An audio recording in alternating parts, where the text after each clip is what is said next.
जय हिंद। अभ्यास online class की इस नए वीडियो में मैं कृष्णा आप सभी का स्वागत करता हूं। आज का ये वीडियो दोस्तों बहुत ही महत्वपूर्ण होने वाला है उन सभी कैंडिडेट के लिए जो कंपटीशन एग्जाम के लिए प्रिपरेशन कर रहे हैं। तो आज की इस वीडियो सैंपल में दोस्तों मैं लेकर के आया हूं एमसीक्यू। ये पार्ट नंबर 15 है। अगर आप अन्य पार्ट नहीं देखे हो दोस्तों तो उसको ज़रूर देख लीजिए, क्योंकि यहाँ से प्रश्न दोस्तों बनने वाला है। ठीक है, तो चलिए दोस्तों आज के इस वीडियो में हम देखने वाले हैं हिंदी से रिलेटेड। तो हिंदी से रिलेटेड जो प्रश्न है दोस्तों वो है वाक्य के भेद। तो वाक्य के भेद कितने प्रकार के होते हैं, किस टाइप के उनको से प्रश्न पूछा जाता है। तो जैसे यहाँ पर प्रश्न दिया है बिजली चमकती है, ये कौन सा वाक्य है। तो ऑप्शन दिया है सरल वाक्य, संयुक्त वाक्य, मिश्र वाक्य या फिर उपवाक्य।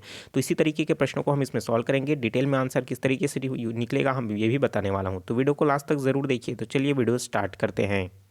तो चलिए दोस्तों बात कर लेते हैं वाक्य के भेद। तो वाक्य के भेद, भेद मतलब क्या होता है दोस्तों, अलग अलग प्रकार, प्रकार को ही भेद कहा जाता है। तो वाक्य जो हम पढ़ते हैं, वाक्य जो बनता है दोस्तों वो किन से मिल करके बनता है। तो वाक्य जो बनता है दोस्तों वो शब्दों से मिल करके क्या होता है, बनता है। किन से मिल करके बनता है, शब्दों से मिल करके बनता है। और शब्द जो है दोस्तों किससे मिल करके बनता है, वर्णों से मिल करके बनता है। तो वर्णों पर वीडियो मैंने पहले ही बना करके रखा है। और वर्णों से मिल करके दोस्तों शब्द बनता है। और वर्णों से दोस्तों जो है ना यहाँ से प्रश्न आता है, तो आप उस वीडियो को जरूर देख लीजिएगा। ठीक है, और दोस्तों शब्दों से मिलकर के किसका निर्माण होता है, वाक्य का निर्माण होता है। तो भी वाक्य जो है अलग अलग होता है। तो रचना की दृष्टि से जो वाक्य है वो कितने प्रकार के होते हैं, प्रश्न पूछा जा चुका है, व्यापम का है, यहाँ से प्रश्न आता है। ठीक है, तो आप इसको रट लीजिए, दिमाग में जैसा रखना है रख लीजिए। रचना की दृष्टि से दोस्तों जो है ये 3 प्रकार का होता है। कितना प्रकार का होता है, 3 प्रकार का होता है। तो अब प्रश्न ये भी पूछ देता है घुमा करके कि रचना की दृष्टि से कौन सा प्रकार जो है शब्द का नहीं है। ऑप्शन में दे देता है सरल वाक्य, संयुक्त वाक्य, मिश्रित वाक्य या फिर इनमें से कोई नहीं। तो इनमें से कोई नहीं, इसके लिए क्या हो जाएगा, करेक्ट आंसर हो जाएगा। तो भाई रचना की दृष्टि से जो 3 वाक्य जो बताए गए हैं, सॉरी 3 प्रकार जो बताए गए हैं वो कौन कौन सा है, आपका सरल वाक्य है, संयुक्त वाक्य है, मिश्र वाक्य है। ठीक है, चलिए एग्जाम्पल देख लेते हैं। सरल वाक्य नाम से ही पता चल रहा है, सिंपल सेंटेंस। तो भाई जिस वाक्य में एक क्रिया होगा और एक क्या होगा दोस्तों, उसका कर्ता होगा, तो इस वाक्य को क्या कहा जाता है, कहा जाएगा साधारण वाक्य या फिर सरल वाक्य कहलाएगा। जैसे राम खाना खाता है। ठीक है, राम खाना खाता है, तो ये क्या हो जाएगा दोस्तों, एक प्रकार का सरल वाक्य। बहुत ही सिंपल तरीके से समझाने वाला हूँ। और इस तरीके से इसका आगे का जो है इसका एमसीक्यू भी आपको समझाने वाला हूँ, तो आपको आसानी से दोस्तों ये समझ आ जाएगा। ठीक है, वीडियो पर बने रहिए, लास्ट तक जरूर देखिए। अभी तक चैनल को सब्सक्राइब नहीं किया और जरूर सब्सक्राइब कर लीजिए।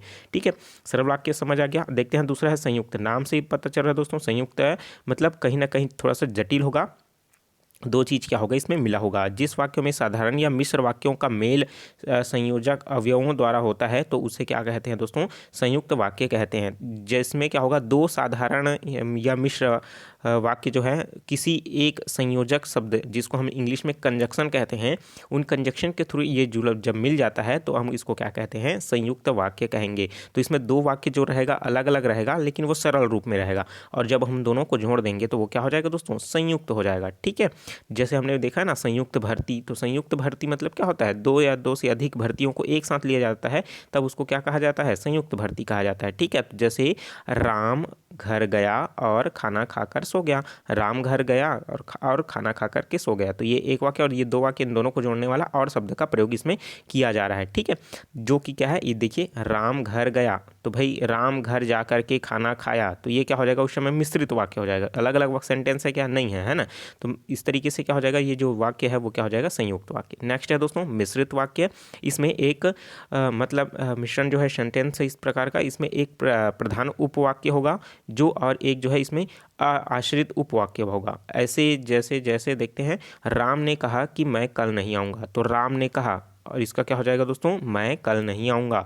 तो मैं कल नहीं आऊँगा ये हो गया एक वाक्य, और राम ने कहा, तो ये क्या हो जाएगा, एक प्रकार का मिश्रित वाक्य। तो यहाँ से प्रश्न पूछा जाता है, आपको याद रखना है, समझना है कि प्रश्न किस तरीके से पूछा जा रहा है और ये किसके अंतर्गत आया जाएगा। तो दोस्तों हम तो पढ़ रहे थे अभी, वो है रचना की दृष्टि से। अब दोस्तों इसी वाक्य का जो भेद है तो दोस्तों अर्थ की दृष्टि से भी अलग होता है।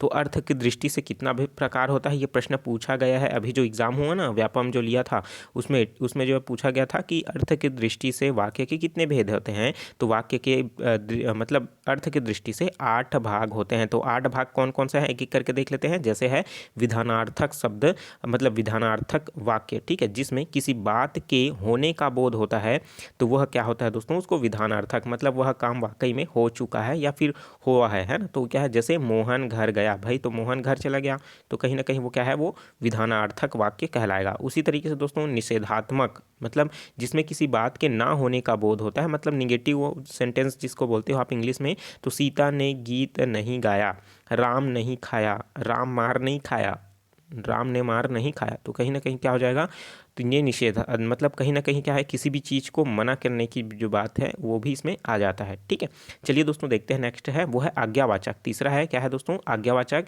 जिसमें आज्ञा दिया जाता है। जैसे यहाँ बैठो, रुक, इति बैठ, ओती जा, है ना, छत्तीसगढ़ी में भी होता है। आप वाक्य के भेद इसमें जब पढ़ोगे ना, छत्तीसगढ़ी में भी आपको पढ़ने के मिलेगा। आज्ञा सूचक, एती आ, ओती जा, एतीन बैठ, ओतीन बैठ, ऐसे कर, वैसे कर, तो ये सब क्या हो जाएगा, जिसमें आदेश दिया जाता है वो क्या कहलाता है, आपका आज्ञावाचक कहलाता है। उसी तरीके से प्रश्नवाचक, जिसमें प्रश्न किया जाता है, तो इस सब के बारे में तो आपको पता होगा। तुम कहाँ जा रहे हो, तुम क्यों पढ़ रहे हो, मैं पढ़ा रहा हूँ, आप क्यों सुन रहे हो, है ना। तो ये सब क्या है, इसमें का प्रश्नवाचक जो है सेंटेंस के अंतर्गत आ जाएगा। उसी तरीके से दोस्तों विस्मयावाचक, तो विस्मयावाचक में क्या होगा, जिसमें किसी भाव का बोध हो। ठीक है, हाय मैं तो पढ़ते पढ़ते थक गई। उसी तरीके से जैसे क्या होगा, इसमें ये क्या हो जाएगा, विस्मयवाचक। ठीक है, जैसे क्या हो गया, हाय वह मर गया। ठीक है, हुर्रे हम खुश हो गए, मतलब हुर्रे हम मैच जीत गए। तो इस तरीके का जो होता है ना, वो क्या कहलाएगा, आपका विस्मयावाचक। ठीक है, उसी तरीके से संदेहवाचक, जिसमें संदेह की जाती है, उसमें क्या कहा जाता है, संदेहवाचक कहलाता है। जैसे वह आ गया होगा, ठीक है, बस छूट चुकी होगी, है ना, ट्रेन आ चुका होगा, सॉरी ट्रेन आ चुकी होगी, है ना। तो इस तरीके से संदेहवाचक होता है, जिसमें संदेह किया जाता है। अब तो शायद मैं फाइल हो जाऊंगा। ठीक है, तो ये सब क्या हो जाएगा दोस्तों, संदेहवाचक है। इच्छावाचक, तो इच्छावाचक क्या है, जिसमें इच्छा की कामना की करने की व्यक्त की जाती है, तो उसको हम इच्छावाचक कहते हैं। जैसे ईश्वर तुम्हारा भला करे, ठीक है, तुम हमेशा खुश रहो। तो ये सब के ये क्या है दोस्तों, इच्छावाचक है। अगला इसमें संकेतवाचक, जिसमें कोई भी चीज़ को संकेत दिया जाता है, इशारा दिया जाता है, उसको क्या कहा जाता है, संकेतवाचक कहा जाता है। जहाँ एक वाक्य दूसरे वाक्य के होने पर निर्भर हो, उसे क्या कहा जाता है दोस्तों, संकेतवाचक कहते हैं। जैसे यदि गर्मी पड़ती है तो पानी बरसता। ठीक है, यदि गर्मी बढ़ती तो पानी बरसता। ठीक है, तो ये क्या हो जाएगा, इस तरीके से संयुक्त वाक्य हो गया। ठीक है, अगर तुम ज़्यादा मीठा खाओगे तो क्या होगा, शुगर की बीमारी हो जाएगी। तो ये क्या है दोस्तों, संकेत बता रहा है, अगर ज़्यादा खाओगे तो ये होगा। ठीक है, अधिक देर तक सोगे तो आलसी हो जाओगे, तो है ना।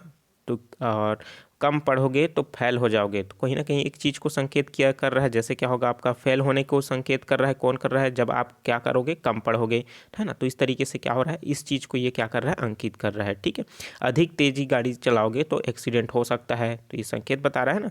ठीक है, तो चलिए एक एक करके सभी का दोस्तों थोड़ा बहुत हम क्या करते हैं, इसका एमसीक्यू सॉल्व करते हैं, तो अच्छे तरीके से क्या हो जाएगा दोस्तों, हमको समझ आ जाएगा। ठीक है, चलिए प्रश्न देखते हैं दोस्तों। इसमें प्रश्न जो दिया है, पहला है कृपया यहाँ से जाएं। तो कहीं ना कहीं क्या हो रहा है दोस्तों, इसमें क्या किया जा रहा है, इसमें कृपया यहाँ से जाएं। अगर मैं आपसे बोलूँगा तो भाई इस तरीके से, या आप मुझे बोल रहे हैं या आप किसी को बोल रहे हैं, तो क्या होगा, एक प्रकार का प्रश्नसूचक वाक्य है, अनुरोधवाचक है, आज्ञार्थक वाक्य है, या फिर निषेधात्मक है। तो दोस्तों इसके लिए करेक्ट आंसर जो हो जाएगा वो हो जाएगा अनुरोधवाचक। कहीं ना कहीं आप क्या कर रहे हैं, यहाँ पास अनुरोध, कृपया यहाँ से जाने के लिए कह रहे हैं। लेकिन ठीक है, लेकिन हम दोस्तों अनुरोधवाचक वाक्य पढ़े हैं क्या, अनुरोधवाचक तो इसमें वाक्य होता नहीं है ना। तो क्या हो जाएगा, ये आज्ञार्थक वाचक हो जाएगा। ठीक है, जिसमें आज्ञा दिया जाने की बात कही जा रही है। ठीक है, देखते हैं नेक्स्ट क्वेश्चन, बिजली चमकती है किस प्रकार का वाक्य है। तो भाई सरल वाक्य है, मिश्रित वाक्य है, संयुक्त वाक्य है, या फिर उपवाक्य है। तो बिजली चमकती है, इसमें एक ही शब्द है, तो ऑलरेडी क्या हो जाएगा, एक प्रकार का सरल शब्द हो जाएगा। ठीक है, चलिए देखते हैं नेक्स्ट क्वेश्चन, ईश्वर तुम्हारी दीर्घायु करे, मतलब ईश्वर तुम्हें दीर्घायु करे, मतलब ईश्वर तुम्हें लंबी जीवन तक जीने की समय दे, इस तरीके से। ठीक है, तो किस प्रकार का ये वाक्य है, इच्छाबोधक, संकेतवाचक, संदेहवाचक, या फिर निषेधवाचक। तो भाई इसमें क्या हो रहा है, लंबे समय तक मतलब कहीं ना कहीं सामने वाला खुश होकर के उसको आशीर्वाद दे रहा है ना, तो ये क्या हो जाएगा, इच्छा बोधक है। तो भाई आपने इच्छा किया तो आपने ऐसा उसको बोल दिया, ईश्वर तुम्हारी दीर्घायु है ना। तो इस तरीके से option number A correct answer हो जाएगा। चलिए देखते हैं नेक्स्ट क्वेश्चन। आप भी कमेंट करके बताते जाइए दोस्तों कि इसका राइट आंसर जो है क्या हो जाएगा। देखते हैं नेक्स्ट है, इसमें क्या बोल रहा है, तुम्हें अब क्या करना है, तुम्हें अब क्या करना है। यह जो है किस प्रकार का वाक्य है, प्रश्नवाचक है, संदेहवाचक है, कर्मवाच्य है या फिर दोस्तों निषेधवाच्य है। तो दोस्तों कर्मवाच्य, कर्तृवाच्य है ना, ये सब वाच्य में हम जो है ना उसमें पढ़ेंगे, ठीक है। तो ये इसमें ऑप्शन में दिया हुआ है, तो देखिए इस तरीके से तुम्हें अब क्या करना है, तो क्वेश्चन मार्क भी है यहाँ पास, तो आप समझ ही रहे होंगे। तो ये किस प्रकार का प्रश्न होगा, सॉरी किस प्रकार का जो है ये वाक्य होगा, तो प्रश्नवाचक वाक्य होगा, ठीक है। चलिए देखते हैं नेक्स्ट क्वेश्चन। बच्चों ने खाना खाया और विद्यालय चले गए। तो बच्चों ने खाना खाया और विद्यालय चले गए, ऐसा ये कौन सा वाक्य है, सरल वाक्य, संयुक्त वाक्य, मिश्रित वाक्य या फिर उपवाक्य। तो मैंने जो बताया, बीच में जब क्या होता है, जुड़ जाता है और कि मतलब कोई कंजक्शन यूज़ किया लिया जाता है दो शब्दों को जोड़ने के लिए, सॉरी दो वाक्यों को जोड़ने के लिए, तो वो क्या कहलाता है आपका संयुक्त वाक्य कहलाता है। तो ऑप्शन नंबर बी इसके लिए क्या हो जाएगा, करेक्ट आंसर हो जाएगा, ठीक है। चलिए देखते हैं नेक्स्ट क्वेश्चन।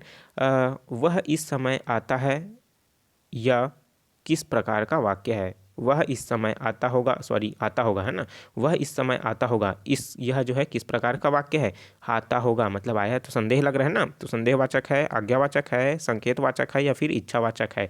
तो भाई इसके लिए करेक्ट आंसर जो हो जाएगा वो होगा संदेहवाचक, option number A is a correct answer. चलिए देखते हैं नेक्स्ट, तो दोस्तों नेक्स्ट क्वेश्चन। सभा में आए हुए सभी लोग बैठे गए। तो सभा में आए हुए सभी लोग बैठ गए, इस वाक्य में क्या है, सभा में आए हुए सभी लोग क्या है, तो सभा में आए हुए, तो ये सभी क्या है, पद है, पदबंध है, उपवाक्य है या फिर सामाजिक है। तो इसके लिए दोस्तों वो ये क्या हो जाएगा, एक प्रकार का पदबंध है, मतलब उन सभी चीज़ों को बांधने के लिए जो पद का प्रयोग किया जा रहा है वो है सभा में आए हुए लोग हैं, ठीक है। बैठ वो किस तरीके से, तो वो बैठ गए, तो ये क्या हो जाएगा, पदबंध, option number B is a correct answer. चलिए देखते हैं नेक्स्ट क्वेश्चन। शुद्ध अशुद्ध वाक्य से रिलेटेड भी दोस्तों इसमें प्रश्न जो है पूछा जाता है। तो देखिए प्रश्न है, निम्नलिखित में से कौन सा शुद्ध वाक्य है। तो कौन सा दोस्तों शुद्ध वाक्य है, वह कविता भाव को प्रकट करती है, सॉरी यह कविता भाव को प्रकट करती है, यह भाव कविता से प्रकट करती होती है, या फिर इस कविता से यह भाव प्रकट होती है, या फिर कविता से यह भाव प्रकट होती है। तो इसके लिए करेक्ट आंसर जो हो जाएगा दोस्तों वो हो जाएगा, इस कविता से यह भाव प्रकट होती है।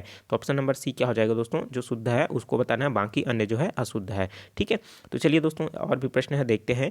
धर्मशाला यात्रियों के ठहरने का स्थान होता है, इस वाक्य में क्या है। तो भाई जो धर्मशाला होता है वो यात्रियों के ठहरने का स्थान होता है, तो ये क्या है, एक प्रकार का उपवाक्य है, पदबंध है, समासिक पद है या फिर पद है। तो इसके लिए करेक्ट आंसर जो हो जाएगा दोस्तों वो हो जाएगा, एक प्रकार का क्या है, समासिक पद है, ठीक है। चलिए देखते हैं दोस्तों नेक्स्ट क्वेश्चन। मैं इस महीने के अंत तक घर जाने वाला हूँ। तो मैं इस महीने के अंत तक घर जाने वाला हूँ, इस वाक्य में इस महीने के अंत तक क्या है, तो इस महीने के अंत तक क्या है, पदबंध है, सामाजिक पद है या फिर उपवाक्य है। तो इसके लिए करेक्ट आंसर जो हो जाएगा दोस्तों, ये एक प्रकार का क्या है, पदबंध है, option number A is a correct answer. और ऐसा ही प्रश्न इसमें दोस्तों पूछा जाता है व्यापम में, ठीक है। देखते हैं नेक्स्ट क्वेश्चन। वह जो अभी आया था मेरा भाई है, इस वाक्य में जो अभी आया था क्या है, ठीक है। पूरा वाक्य तो इस तरीके से है, लेकिन जो अभी आया था, इस इतने ही वर्ड जो है वो क्या है, पदबंध है, समस्त पद है या फिर उपवाक्य है। इसके लिए करेक्ट आंसर जो हो जाएगा दोस्तों उपवाक्य हो जाएगा, ऑप्शन नंबर डी, ठीक है। चलिए देखते हैं दोस्तों नेक्स्ट क्वेश्चन।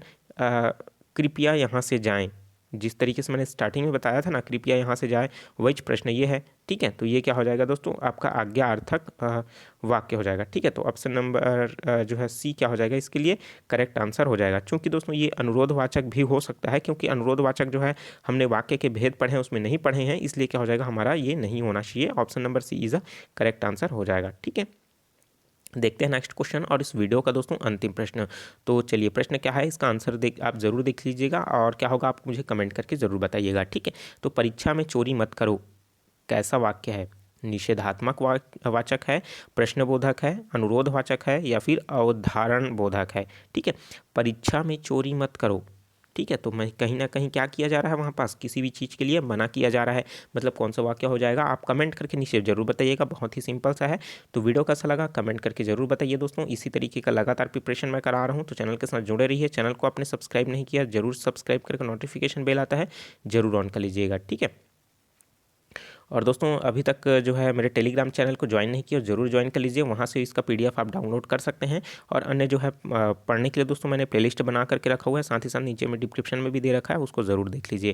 क्योंकि यहाँ से प्रश्न पूछा जाता है। अगर कोई भी चीज़ में अगर डाउट है जिसका आंसर मैंने गलत बताया तो बिल्कुल आप उसको कमेंट करके ज़रूर बताइए, सजेस्ट कीजिए, उसको मैं नेक्स्ट वीडियो में मैं सुधार करने की कोशिश करूँगा, ठीक है। और जो है दोस्तों जो है वीडियो को लास्ट तक देखने के लिए आपका बहुत बहुत धन्यवाद। और प्रिपरेशन अच्छे से करते रहिए, एग्ज़ाम बहुत निकट आ चुका है, अपनी तैयारी को बनाए रखिए। और साथ ही साथ मैथ्स का प्रैक्टिस हर रोज़ प्रतिदिन करते रहिए। कौन सा टॉपिक आपको डाउट लगता है, क्लियर नहीं है, तो उन सबको कमेंट करिए दोस्तों, उस पर भी मैं वीडियो प्रोवाइड करने की कोशिश करूँगा, ठीक है। चलिए मिलते हैं नए वीडियो में नए जानकारी के साथ। तो मुझे दीजिए इजाज़त। Take care, all the best, जय हिंद।